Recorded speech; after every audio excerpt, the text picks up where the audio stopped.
재생의료 특허 전략에 대해 설명드리도록 하겠습니다. 목차는 다음과 같습니다. 재생의료의 특허 전략, 재생의료의 특허의 작성, 재생의료 파트의 중요 특허들에 대한 예시, 결론 순으로 설명드리겠습니다. 먼저 재생의료에서의 특허 대상입니다. 이 표와 같이 전체적인 재생의료 치료제의 개발 프로세스를 이와 같이 설명하겠습니다. 예를 들어서 먼저 세포를 분리하고 정제 후 배양하고 분화시킨 후 경우에 따라서 지네틱 엔지니어링 절차를 거친 후에 특정 세포 또는 엑소좀, 오가노이드 등을 드러그 프로덕트로 포뮬레이션 후 이를 질환 치료에 사용하는 게 일반적인 프로세스입니다. 이런 프로세스 자체에서 특허의 대상이 될 수 있는 것은 예를 들어서 특정 세포의 동정 방법, 스크리닝 방법 또는 정제 방법, 그리고 배양 방법, 그다음에 분화 방법, 그다음에 유전자 조절 방법과 같이 방법에 관한 특허들이 하나의 프로세스로 하나로 고려될 수 있고, 그다음에 정제된 세포, 엑소점 또는 오가노이드 같은 특정 물질, 그리고 이를 기반으로 하는 목적하는 치료 용도에 대한 사항이 두 번째 사항으로 고려될 수 있습니다. 먼저 우리가 재생의료 치료제를 개발한다는 관점에서는 이러한 세포 자체, 오가노이드 또는 엑소좀 자체에 대한 권리를 확보하고 그 다음에 이의 의학 용도를 보호하는 것이 강한 특허를 보호하는 중요한 사항 중 하나입니다. 다음으로 이제 배양, 분화 방법, 유전자 변형 방법 등에 대한 사항들은 직접적으로 재생 치료제를 보호하기는 어렵기 때문에 간접적 방안이긴 하지만 본 분야의 복잡성을 고려했을 때 중요하게 또한 고려되면서 출원 여부가 결정되어야 되는 사항입니다.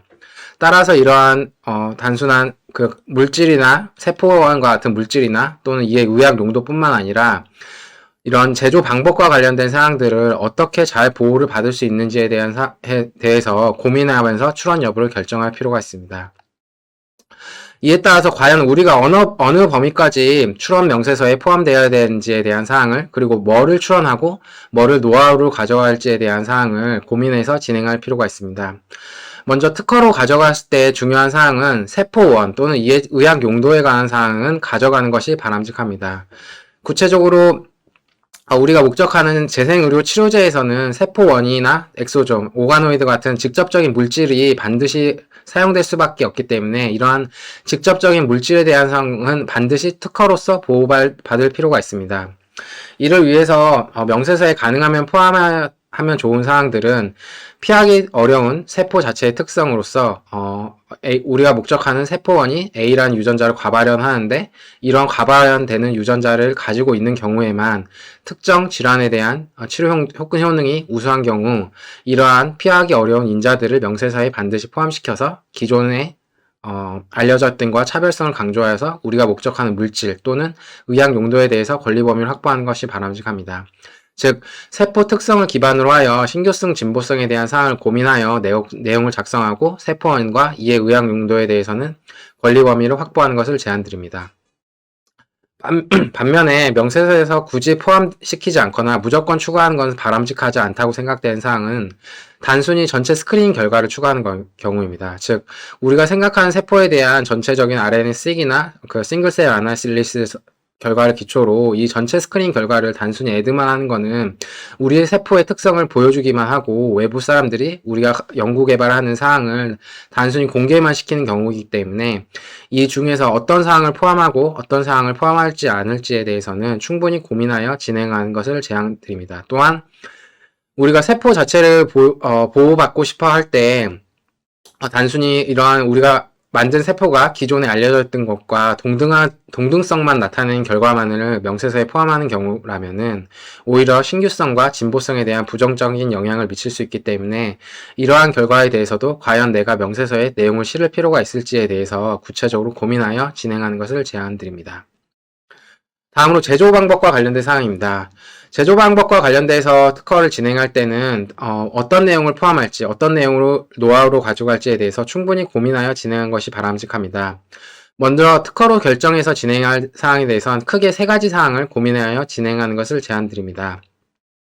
먼저 청구 범위 이외에 보호될 수 있는 범위에 대해서 사전적으로 예측하는 걸 제안드립니다. 즉, 우리가 클레임으로 되게 넓은 상위 개념의 인자를, 즉 상위 개념의 어떤 이니비터나 그 다음에 액티베이터를 청구 범위에 기재하더라도 차후 우리가 실시한 실시해로 청구 범위가 한정될 가능성이 높기 때문에 우리가 구성하려고 하는 인자들에 대한 그 알려진 사항과 우리가 보호받을 수 있는 범위에 대한 정도에 대해서 먼저 신규성 및 진보성을 판단해보고 다음으로 메커니즘을 고려해서 적절한 구성인자를 우리가 어디까지 실험할 수 있는지, 그리고 차후 추가적인 실험으로 어디까지 내용을 더 포함할 수 있는지에 대한 사항을 고민하여 진행하는 것을 제안드립니다.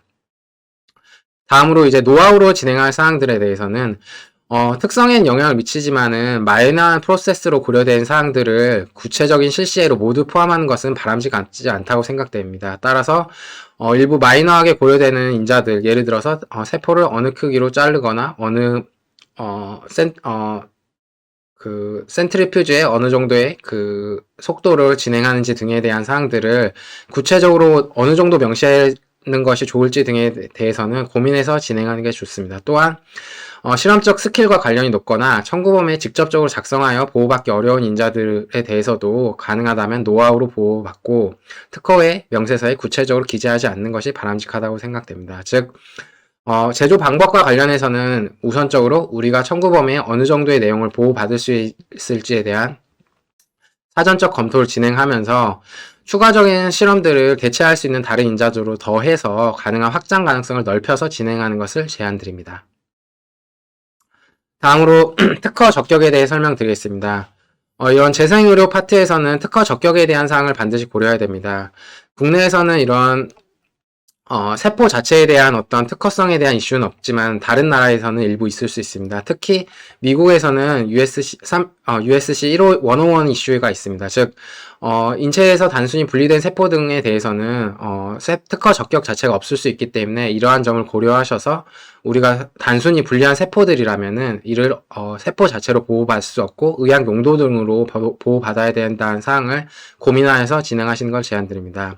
한편 엠브리용 스템셀 같은 배아줄기 세포의 경우에는 경우에 따라서 일본, 그 다음에 유럽과 같은 나라들에서 직접적인 이해 사용에 대해서 여전히 개발이 허용되지 않거나 또는 특허적으로 보호받지 못하는 사항들이 있기 때문에 이러한 배아줄기세포에 대한 사항들도 개발 단계에서는 고민을 해가면서 진행하는 것을 제안드립니다.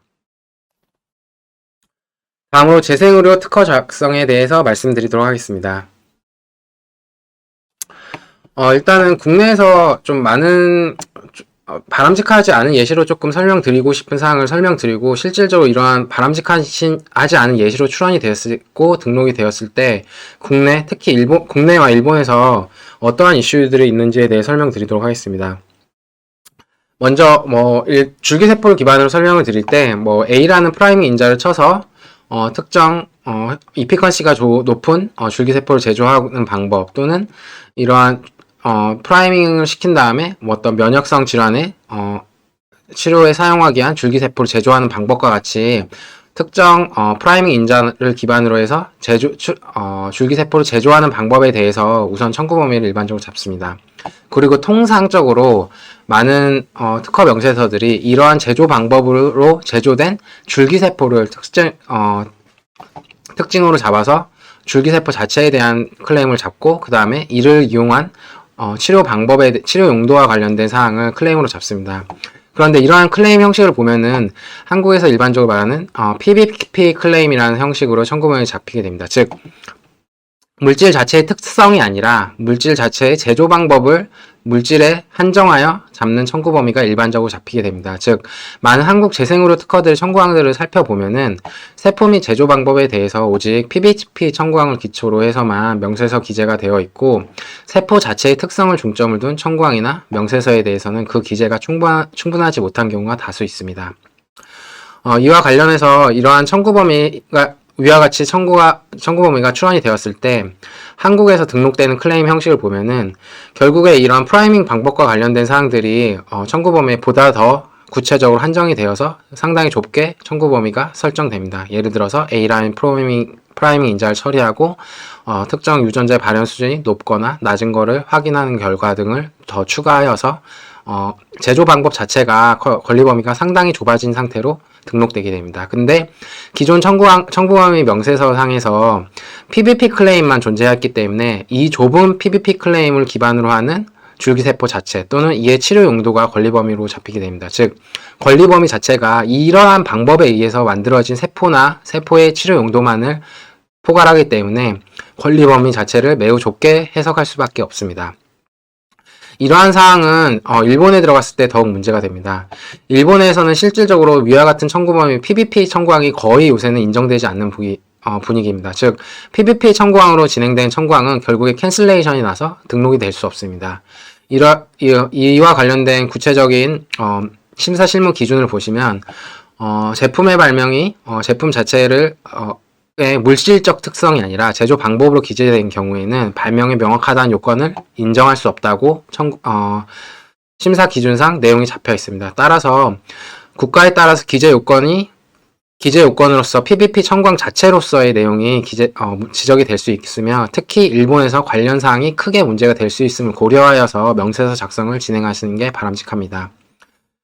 구체적으로 PVP 클레임에 대해서 다시 한번 설명을 드리자면은 PVP 클레임에 대한 사항은 일반적으로 물이라는 특성 자체를 제조 방법으로밖에 표현할 수밖에 없는 경우의 하나여서만 인정되는 청구항 형식이라고 보시면 되겠습니다. 즉, 모든 PVP 클레임은 예외적으로 물질 자체를 물의 특성으로서만 허여되게 인정받을 수 없는 경우에 한해서만 클레임을 허여하는 거기 때문에 예외 사유로서 국내와 해외에서도 마찬가지로 인정되고 있습니다. 즉, 국내에서는 앞서 보여드렸던 PVP 클레임과 관련해서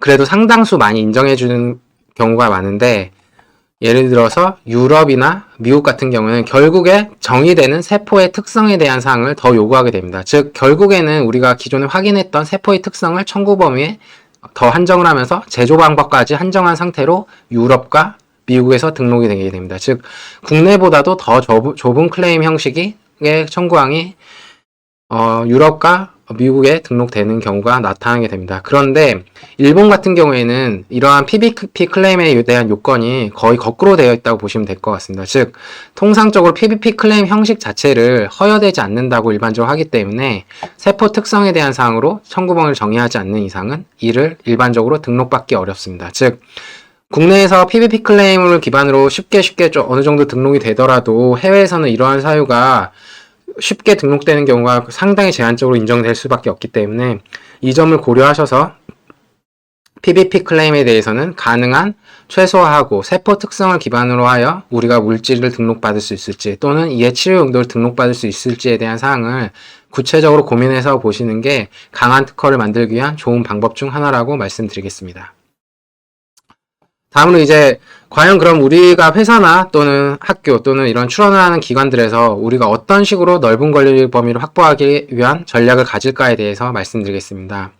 크게 앞서 말씀드린 바와 같이 두 가지 파트로 나누어야 됩니다. 우리가 과연 제조 방법으로서 권리 범위를 넓게 가지고 갈 수 있냐, 우리가 세포 자체에 대해서 권리 범위를 넓게 가지고 갈 수 있느냐, 투 트랙의 전략을 모두 가져갈 것이냐, 이 사항을 고민하시면서 권리 범위, 앞으로의 특허 포트폴리오를 짜시는 게 바람직합니다.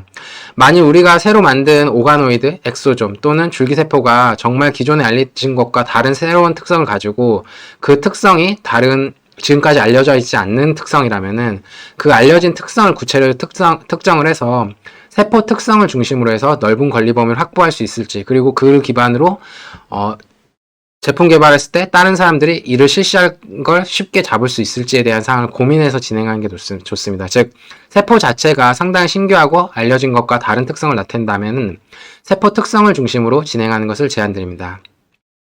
다음으로 제조 방법과 관련해서 통상적으로 이제 일반적으로 분화 방법 같은 경우에는 시그널 패스웨이가 상당히 알려져 있는 것들이 많이 있기 때문에 통상 넓은 범위를 가져가긴 어렵습니다. 다만 우리가 만드는 방법 자체가 상위 개념에 일반적으로 알려진 프로세스와 좀 상이하고 생각하기에는 그 프로세스를 건드렸을 때 넓게 기존과 다른 세포를 만들 수 있거나 더 빨리 분화하거나 다른 이슈를 가질 수 있다면 그 넓은 분화인자를 넓게 이와 같이 BMP, 패스웨이 액티베이터와 같이 넓은 범위를 가질 수 있는 실시헤드를 다량 확보해서 넓은 범위로 제조 방법을 가져가는 것을 하나로 고민할 수 있겠습니다. 즉, 재생의료 파트에서는 이제 세포 자체 또는 넓은 범위의 제조 방법을 가져가는 게 그 특허 포트폴리오 구성상의 가장 좋은 방법이기 때문에 과연 회사에서 진행하는 아이템 자체가 이 두 가지 아이템 중 어느 방향으로 갈 수 있는지에 대한 고민을 지속적으로 하시면서 특허에 대한 출원을 방향성을 결정하시는 것을 제안드립니다. 다음으로 이 재생의료 파트에서 많은 분들이 고민하시지만 구체적으로 뭐 어떤 특허가 있는지를 잘 모르시는 특허들이 있어서 이에 대해서 설명을 드리도록 하겠습니다. 먼저 아무래도 iPSC 만드는 것과 관련해서 야마나카 팩터, 그다음에 특허가 있다 이런 이야기는 많이 들어보셨는데 이와 관련된 특허가 실질적으로 어떤 특허들이 있는지를 잘 모르는 경우가 많이 있습니다. 그래서 관련된 특허를 하나 가져왔습니다. 즉 iPSC 생산에 있어서는 야마나카 팩터가 필수적으로 고려된 사항인데 실질적으로 O, K, M, S 이 네 가지 인자들을 모두 포함하여서 권리 범위가 형성되어 있습니다. 즉 일반적으로 이 네 개 중에서 적어도 3개 이상은 쓸 수밖에 없기 때문에 이에 대한 권리 범위 회피는 쉽지 않고 관련 특허는 한 2025년에서 한 2027, 늦으면 2028년 정도까지 남아있다고 보시면 될 것 같습니다. 이 특허는 하나의 예시로 나타낸 특허에 해당하고 이 후에도 이 시냐 야마나카 씨가 후속되는 다양한 특허들을 더 낸 것들이 있기 때문에 이 발명자를 중심으로 관련 특허들을 검색해 보신다면은 관련된 리프로그램 인자에 대해서 그 관련 특허들을 충분히 확인할 수 있습니다. 아무래도 iPSC를 기반으로 하는 연구 개발하시는 분들은 이 특허와 관련된 사항들을 좀 해소할 수 있는 개발 전략을 좀 마련해서 진행하시는 게 좋습니다. 다음으로 크리스퍼도 아무래도 본 분야에서 많이 쓸 수밖에 없기 때문에 각 그룹들이 다양한 특허들을 가지고 있다고 보시면 될 것 같습니다. 먼저 선도 그룹 중에 하나였던 UC 버클리 같은 경우에는 미국에서만 최소한 90개 이상의 특허가 제출되어 있고 EP에서는 3개의 등록 특허와 1개의 출원이 남아 있습니다. 특이하게도 UC 버클리의 관련 크리스퍼 특허들은 한국에서는 아직 심사 중에 있습니다. 다음은 브로드 인스티튜트의 경우에는 특허 수가 훨씬 많습니다. 미국에 70개, 유럽에 30개 이상이 제출되어 있고 다만 마찬가지로 한국에서도 본건 같은 경우에는 심사가 진행 중에만 있고 아직 등록은 이루어지지 않았습니다. 다음으로 툴잼 같은 경우에는 거꾸로 한국에서는 여러 개의 특허 등록이 되어 있고 미국과 유럽에서는 지속적인 출원 업무가 진행되고 있다고 보시면 될 것 같습니다. 즉 나라에 따라서 이제 자국 보호주의를 고려했을 때 크리스퍼에 대한 이슈들이 상이하게 돌아간다는 것을 우선 설명드리겠습니다. 이 앞서는 3개 그룹 이외에도 시그마 알드리치도 관련 특허를 일부 확보하고 있고 실제로 유럽을 포함해서 다양한 나라에서 무효소송 등이 진행되고 있기 때문에 앞선 세 그룹 이외에도 시그마 알드리치에 대한 특허들도 조금 더 고려하는 것을 제안드립니다. 다음으로 이제 실질적으로 재생의료 치료제와 관련해서 실질적으로 제품이 나오는 아이템들과 관련해서 실제 특허가 제품을 보호하는 특허들이 얼마나 있는지에 대해서 한번 살펴보았는데 그런 관련 특허로 프록시마에 대한 특허를 하나 설명드리겠습니다. 이 건 같은 경우에는 GVHD 치료제와 관련된 거기 때문에 GVHD에서 목적하는 세포를 기반으로 해서 치료 용도, 즉 치료 발명에 대한 사항을 등록받은 케이스가 있습니다. 즉 의학 용도로서 미국에서 그러니까 GVHD를 치료하는 방법과 관련돼서 권리 범위를 확보하신 것을 확인할 수 있습니다. 또한 이 후에도 스트로 1, 스트로 3 양성, MPC 셀과 관련된 세포와 관련된 특허들을 더 확보하고 있다고 보시면 될 것 같습니다. 다음은 호로콜라라고 해서 관련 안주란에서 쓰는 어떤 치료제도 있는데요. 이 기술은 학교 기반으로 되게 옛날 기술에 해당합니다. 그래서 이런 세포를 제조하는 방법과 관련된 사항, 시트를 제조하는 방법과 관련된 특허가 존재하긴 하는데 권리상 자체는 낮은 편이라고 보이긴 합니다. 다만 이러한 특허에 해당해도 불구하고 이러한 제조 방법에 대한 특허가 일부 유럽 국가에서는 존속기간 연장 제도를 통해서 이 제조 방법 자체가 특허 기간이 5년까지 더 늘어나서 이런 마이너한 특허에 해당하더라도 장기적으로 언젠가는 제품을 보호할 수 있는 특허들이 될 수 있기 때문에 확보하시고 계신 특허들 중에서 SOP와 관련된 특허들이 있다면은 그런 특허들도 좀 중요하게 생각하셔서 업무를 진행하는 것을 제안드립니다.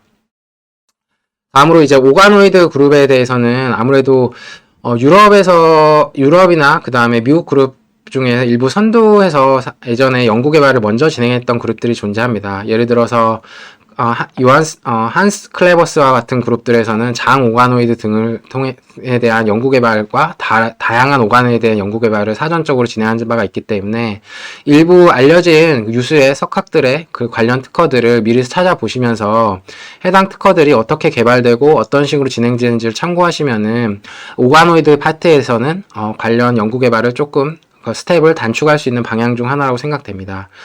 관련 오가노이드 관련 그 선두 그룹들의 특허들이 이미 좀 많이 어느 정도 알고 계실 거라고 생각하지만 관련 그룹들에 대한 특허들은 꼭 사전에 검토를 하시면서 오가노이드 파트에서는 업무를 진행하는 것을 제안드립니다. 다음은 엑소좀과 관련해서는 조금 제안드리고 싶은 사항인데 국내에서는 거의 많은 그룹들이 아무래도 엑소좀을 이제 프리퍼레이션해서 이를 기반으로 치료제를 만드는 쪽으로 개발이 조금 더 쉽게 좀 진행될 수 있기 때문에 관련 내용으로 초점을 두어서 연구 개발이 진행되고 있습니다. 그런데 최근 해외 특허 현황을 보면은 일부 해외 기업들이 치료제 쪽보다는 어떤 전달체로서 EV를 사용하는 것들이 많이 존재하기 때문에 엑소점에 대한 연구개발 방향이 단순 치료제뿐만 아니라 어떤 플랫폼 기술로서 활용 가능성을 좀 고민하면서도 연구개발 방향을 좀 확장하는 것도 좋을 거라고 말씀드리고 싶습니다. 마지막으로 결론을 말씀드리겠습니다. 아무래도 재생의학과 관련돼서 대부분 바이오 기업들이 이에 잠재적인 성장 가능성을 크게 기대하고 있다고 생각됩니다. 다만 아직까지 상용화해서 성공한 기업들이 상당히 제한적이기 때문에 이와 관련된 특허 전략이 아직 충분하게 개발된 상태는 아닙니다. 또한 이제 재생의학 분야가 화합물이나 이런 케미컬 또는 항체의약품과 달리 다양하고 복잡한 전문적 기술이 복합적으로 섞여 있기 때문에 하나의 특허로서 모든 제품을 보호한다. 이것도 쉽지 않은 이슈가 있습니다. 또한 제3자가 보유하는 iPSC 만드는 방법이나 크리스퍼 기술 등 여러 가지 기술들의 침해 이슈도 함께 고려해야 될 수도 있습니다. 따라서 더욱이 또 하나 더 고려해야 될 사항은 세포 자체나 조직 자체를 보호받지 못하는 경우도 종종 있기 때문에 이를 우회적으로 보호받을 수 있는 제조 방법으로서 넓은 권리 범위를 확보할 수 있냐에 대한 사항 등 또는 제품이나 주변 제품이나 공정 등에 대한 사항을 보호받을 수 있는지 여부에 대해서도 충분히 고민할 필요가 있습니다. 따라서 단순히 재생의학 분야에서는 세포, 그 다음에 치료 용도만을 보호받아서 우리가 넓은 권리 범위 가져가겠다라는 전략은 다소 위험할 수 있기 때문에 앞서 언급드린 특허에 대한 보호 전략을 제조 방법과 그 다음에 세포, 치료 용도 측면에서 복합적으로 고민하면서 적절한 특허 포트폴리오 전략을 세우는 것이 바람직합니다. 마지막으로 FTO 관점에서도 실질적으로 자체 기술로만은 제품을 완성하는 데 제한적일 수 있기 때문에 경우에 따라서는 제3자와 빠른 제휴 전략을 진행하는 것도 제안드립니다.